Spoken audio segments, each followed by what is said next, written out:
பிஸ்மில்லா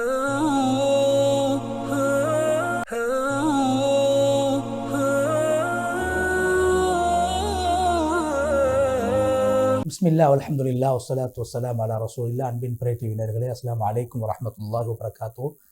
பிறை டிவி வழங்கும் மனாபில் இஸ்லாம் நிகழ்ச்சியினூடாக மீண்டும் நாங்கள் இணைந்திருக்கின்றோம். இஸ்லாமிய புனித ஸ்தலங்களில் நிகழ்த்தப்படுகின்ற ஹுத்பாக்களை மொழிபெயர்த்து வழங்குகின்ற இந்த நிகழ்ச்சியை பல வருட காலங்களாக நேயர்களுக்கு பிறை டிவி வழங்கி வருகிறது. அந்த அடிப்படையில் இன்றைய தினத்திலும் வழமை போன்று முதலாவதாக புனித மக்கா முக்கர்ரமாவுடைய ஹுத்பாவை நேயர்களுக்கு மொழிபெயர்க்கின்றோம். ஹுத்பாவை நிகழ்த்தியவர் ஹத்தீப் சாலிஹ் பின் அப்துல்லா பின் ஹுமைத் ஹஃபிதஹுல்லா அவர்கள். ஹுத்பாவின் தலைப்பு சில நல்ல புத்திமதிகள், நல்ல கருத்துக்கள், ரத்தின சுருக்கமான சில புத்திமதிகள் என்ற தலைப்பு போடப்பட்டிருக்கிறது. அல்லாஹ்வை புகழ்ந்து ஸல்லல்லாஹு அலைஹி வஸல்லம் அவர்கள் மீது ஸலவாத்து ஸலாம் சொல்லி தக்வாவை வலியுறுத்தியதன் பின்பு, அல்லாஹ்வுடைய அடியார்களே,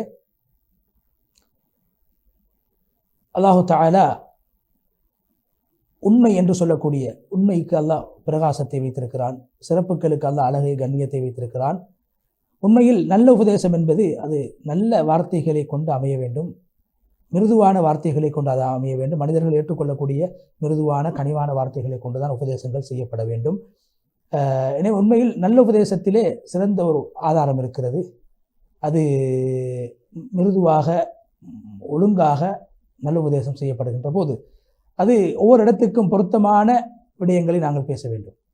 ஒவ்வொரு சாராருக்கும் ஏற்றவாறு, தரங்களுக்கு ஏற்றவாறு நாங்கள் பேச வேண்டும் என்பதை அல்லாஹ் குர்ஆனின் ஊடாக எங்களை சொல்லி தந்திருக்கிறான். சூரா அன்-நஹல் 125வது வசனத்தில் அல்லாஹ் சொல்கிறான், நீங்கள் நபியே, உங்களுடைய அல்லாஹ்வுடைய பாதையின் பக்கம் நீங்கள் மக்களை ஹிக்மத் என்ற ஞானம், நுட்பத்தின் நிதானத்தின் மூலமும் நல்ல உபதேசங்களை செய்து நீங்கள் அவர்களை அழைக்க வேண்டும். அவர்களோடு நீங்கள் விவாதம் செய்வதாக இருந்தால் மிக அழகான வார்த்தைகளை உபயோகித்து விவாதம் செய்ய வேண்டும் என்று அல்லாஹு தஆலா எப்படி தாவா செய்ய வேண்டும் என்று, எப்படி நசீஹத்து செய்ய வேண்டும் என்று குர்ஆனிலே ரசூலுல்லாஹி அலைஹி வஸல்லம் அவர்களுக்கும் எங்களுக்கும் சொல்லித் தருகின்றான். அல்லாஹ்வுடைய அடியார்களே, உலமாக்கள் சில விடயங்களை எங்களுக்கு எடுத்துச் சொல்லியிருக்கிறார்கள். அது என்னவென்றால், சில வார்த்தைகள் அதன் மூலமாக என்னோட உள்ளங்கள் மிருதுவடைய வேண்டும், உள்ளங்கள் பரிசுத்தம் அடைய வேண்டும். அது என்ன வார்த்தை என்றால், என்னுடைய ஈருலக வாழ்க்கைகளையும் நெறிப்படுத்தக்கூடிய சில புத்திமதிகள். அல்லாஹ் தஆலா குர்ஆன் சூரா ஜுமர் 9வது வசனத்தை சொல்கிறான், அறிவாளிகள் தான் படிப்பினை பெறுவார்கள். நபியே, நீங்கள் மக்களுக்கு ஞாபகமூட்டிக் கொண்டே இருங்கள். நிச்சயமாக ஞாபகமூட்டுதல் என்பது மனிதர்களுக்கு, முஃமின்களுக்கு பயனளிக்கும். சூரா அத்-தாரியாத் 55வது வசனம். அல்லாஹ்வுடைய அடியார்களே, உலமாக்கள் சொல்கிறார்கள், உண்மையில் உறுதியாக இருப்பது என்பது நேரான பாதையில் ஒரு மனிதன் நடப்பதை கொண்டுதான் அதை அடைந்து கொள்ளலாம். ஹலாலை சாப்பிடுவதை கொண்டு அதை அடைந்து கொள்ளலாம். தக்வாவை உருவாக்குவதற்காக வேண்டும் முயற்சிப்பதன் மூலம் அதை அடைந்து கொள்ளலாம். எப்போதும் அல்லாஹ்வை திக்ர் செய்வதை கொண்டு அடைந்து கொள்ளலாம். மார்க்கத்தை பற்றி பிடிப்பதை கொண்டு அடைந்து கொள்ளலாம். அல்லாஹ்வுடைய சட்டத்திட்டங்களை மதிப்பதை கொண்டு அதை அடைந்து கொள்ளலாம். யாருடைய உள்ரங்கம் சீராகிவிடுமோ அவர்களுடைய எல்லா கர்மங்களும் சீராகிவிடும். எனவே நலவென்பது 5 விடயங்களிலே சுருக்கப்பட்டிருக்கிறது. நலவென்பது, நலவுடைய சாராம்சம் 5 ஆகும்.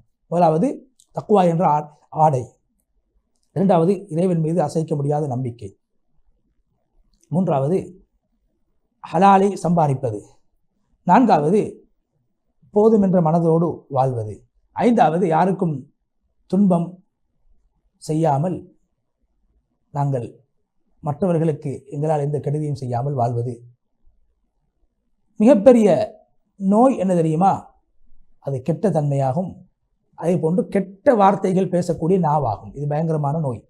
அறிந்து கொள்ளுங்கள் அல்லாஹ்வுடைய அடியார்களே, அல்லாஹு தஆலா சில அடியார்களுக்கு சந்தர்ப்பங்களை உலகத்திலே கொடுக்கின்றான். அது அவர்கள் நினைத்து விடக்கூடாது. அல்லாஹ் அவர்களை மறந்திருக்கிறான், அவர்களை அவதானிக்காமல் இருக்கிறான் என்று நினைத்துக் கொள்ளக்கூடாது.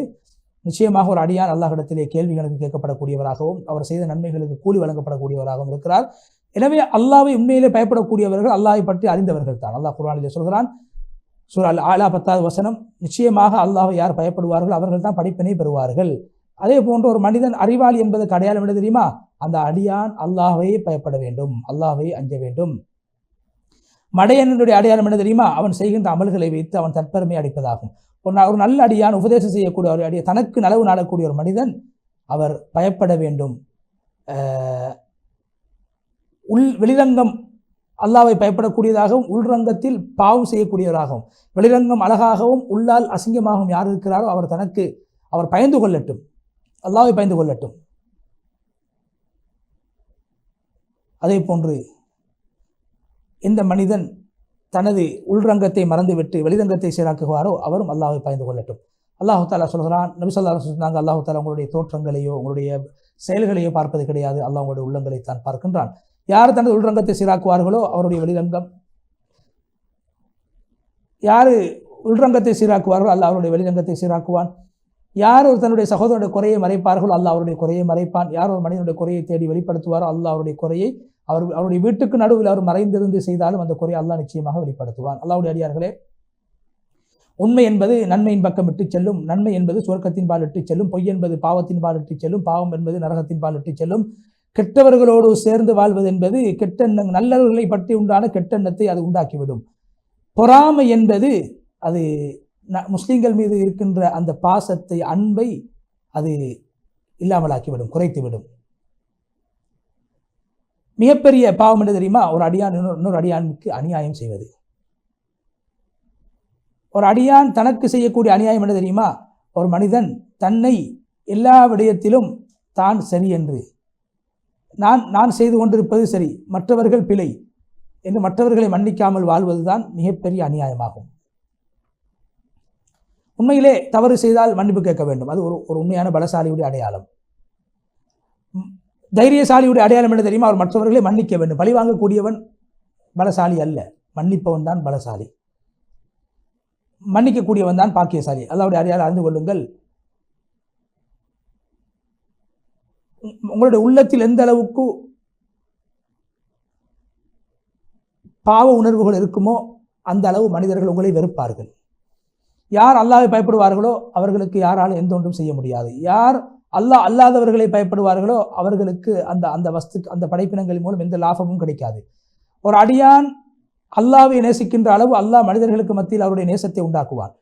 அல்லாஹ்வை பற்றி அச்சம் அதிகரிக்கின்ற போதெல்லாம் அல்லாஹ் அவர்களுக்கு மத்தியில், அந்த மனிதர்களுக்கு மத்தியில் அவரை பற்றி உண்டான கண்ணியத்தை, மகத்துவத்தை, கம்பீரத்தை அல்லாஹ் ஏற்படுத்துவான். அல்லாஹ்வுடைய அடியார்களே, இன்று யார் சமூக வலைத்தளங்களை பாவிக்கின்றார்களோ அவர்கள் அந்த சமூக வலைத்தளங்களினூடாக ஃபர்லான தொழுகையை மற்றவர்களுக்கு ஞாபகப்படுத்தட்டும், நபி ஸல்லல்லாஹு அலைஹி வஸல்லம் அவங்களோட சுன்னத்தை சொல்லிக் கொடுக்கட்டும், தவறுகள் நடந்தால் தவறுகளை முறையாக திருத்தட்டும், எந்த ஒரு கூலியையும் எதிர்பார்க்காமல் நன்மையை மாத்திரம் எதிர்பார்த்து அவர் நன்மையை ஏவட்டும், கூலி அல்லாஹ்விடத்தில் எதிர்பார்க்கட்டும், ஒற்றுமைக்காக வேண்டி அந்த சமூக வலைத்தளங்களை பாவிக்கட்டும், நல்லெண்ணம் வைப்பதற்கு பாவிக்கட்டும், தான் விரும்புவதை மற்றவர்களுக்கு விரும்புவதற்கு பாவிக்கட்டும், மற்றவர்களை பற்றி நல்லெண்ணம் கொள்வதற்கு பாவிக்கட்டும், கெட்டெண்ணங்களை தவிர்த்து கொள்ளட்டும்.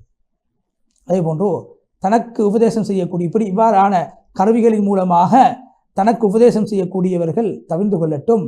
இது இந்த இந்த கருவிகளின் மூலமாக, நவீன சாதனங்களின் மூலமாக, தொலைத்தொடர்பு சாதனங்களின் மூலமாக வீணான விடயங்களில் ஈடுபட்டு விடக்கூடாது. இந்த இவ்வாறான சமூக வலைத்தளங்களினூடாக அந்த வளவளவென்று எப்போதுமே பேசிக்கொண்டிருக்கக்கூடியவர்களுடைய அந்த வலையிலே இவர்கள் அதாவது சிக்கிக்கொள்ளக்கூடாது. வீண் பேச்சுக்களை தவிர்த்து கொள்ள வேண்டும், பிரயோசனம் இல்லாத விடயங்களை விட்டுவிட வேண்டும் என்று ஹத்தீப் அவர்கள் ஞாபகப்படுத்துகிறார். அல்லாஹ்வுடைய அடியார்களே, அல்லாஹ் உங்களை பாதுகாக்க வேண்டும். ஒரு மனிதனுக்கு கிடைக்கிற வெற்றி என்ன தெரியுமா? இந்த உலகத்தில் அல்லாஹு தஆலா பாவங்களை விட்டு அவரை தடுக்கக்கூடிய தௌபாவுடைய பாக்கியத்தை அல்லாஹ் அவருக்கு கொடுப்பது, நல்ல விடயங்களை பிற்போடுதல் என்ற விடயத்தை விட்டும் தவிர்க்கக்கூடிய அல்லாஹ்வுடைய அச்சத்தை அல்லாஹ்வுடைய உள்ளத்தில் ஏற்படுத்துவது, மேலெண்ணங்களை குறைக்கக்கூடிய மறுமையுடைய சிந்தனையை அல்லாஹ் அவரிடத்தில் ஏற்படுத்துவான். அவருடைய நேரங்களை அல்லாஹ்வை திக்ர் செய்வதிலும், அல்லாஹ்வை ஏகத்துவப்படுத்துவதிலும், இஹ்லாஸை உண்டாக்குவதிலும் அவருடைய நேரங்களை அல்லாஹ் செலவழிக்க செய்வான். ஏண்டா ஒவ்வொரு மனிதனும் எதை இறைக்கிறாரோ, வாளியிலிருந்து எதை எடுக்கிறாரோ அதைத்தான் குடிப்பார். யாருக்கு அல்லாஹ் பற்றி சொல்லப்பட்டு பயம் ஏற்படவில்லையோ அவன் ஒரு அபாக்கியசாலி. யார் வீணான விடயங்களில் ஈடுபடுவாரோ, தனக்கு சம்பந்தமில்லாத விடயத்தில் ஈடுபடுவாரோ அவர் பழிக்கப்பட்டவர். எனவே ஒரு நாளை பயந்து கொள்ளுங்கள். அந்த நாளிலே அடியார்கள் அல்லாஹ்வை பார்த்து சொல்வார்கள், யா அல்லாஹ், எனது உண்மையான வாழ்க்கைக்காக நான் உலகத்தில் முற்கூட்டி நல்லவர்களை செய்திருக்க வேண்டுமே என்று பயப்படுகின்ற அந்த நாளை எல்லோரும் பயந்து கொள்ளுங்கள், ஞாபகம் செய்து கொள்ளுங்கள். சூரா அல்-ஃபஜ்ர் 24 வசனம் என்று சொல்லி ஹுத்பாவுடைய முதல் பகுதியை முடித்துவிட்டு இரண்டாவது பகுதியிலே அல்லாஹ்வை புகழ்ந்து நபி ஸல்லல்லாஹு அலைஹி வஸல்லம் ஸலவாத்து ஸலாம் சொல்லி தக்வாவை வலியுறுத்திய அல்லாஹ்வுடைய அடியார்களே,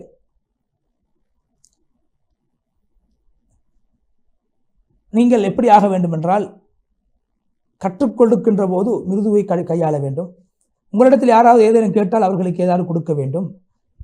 அதாவது உங்களிடத்தில் உதவி தேடி விடக்கூடியவர்களுக்கு உதவியாக நீங்கள் அமைய வேண்டும். உபதேசம் செய்யுமாறு வேண்டக்கூடியவர்களுக்கு நீங்கள் உபதேசம் செய்ய வேண்டும். அதே போன்று நலவுகளை எதிர்பார்க்கக்கூடியவர்களுக்கு நலவுகளை செய்ய வேண்டும். அதே போன்று உண்மை வெட்கம் உங்களை மறைக்கக்கூடியதாக இருக்கிறது.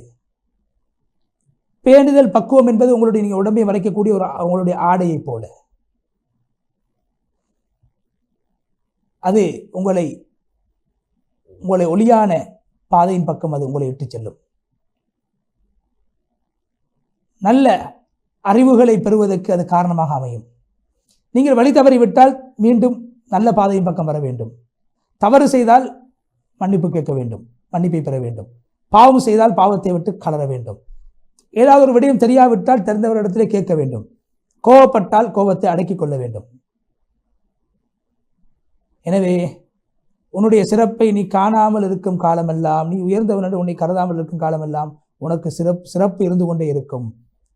எப்போது நீதான் பெரியவன் என்று உனக்குத்தான் எல்லாம் தெரியும் என்று நீ போனால் உனது சிறப்பு இல்லாமல் போய்விடும். எனவே அல்லாஹ்வை பயந்து கொள்ளுங்கள். அதே போன்று நிச்சயமாக உங்களை மலக்குமார்கள் நீங்கள் சொல்லுகின்ற பேசுகின்ற நல்ல விடயங்கள் எழுதுகிறார்கள், பாவங்களையும் எழுதுகிறார்கள் என்பதை நீங்கள் மறந்துவிடக்கூடாது என்று சொல்லி நபி ஸல்லல்லாஹு அலைஹி வஸல்லம் அவர்கள் மீது ஸலவாத்து ஸலாம் சொல்லுங்கள் என்ற அந்த குர்ஆன் வசனத்தை ஓதி நீண்டதொரு துஆவை செய்து ஹதீப் சாலிஹ் அல் ஹுமைத் ஹஃபிதஹுல்லாஹ் அவர்கள் முழுமையாக புனித மக்கா முக்கர்ரமாவுடைய ஹுத்பாவை விட்டு விடைபெற்று சென்றார். அடுத்ததாக நேயர்களுக்கு நாங்கள் புனித மதீனா முனவ்வராவுடைய ஹுத்பாவை முடிப்பதற்கு இருக்கின்றோம். அதற்கு முன்னால் ஒரு இடைவேளை.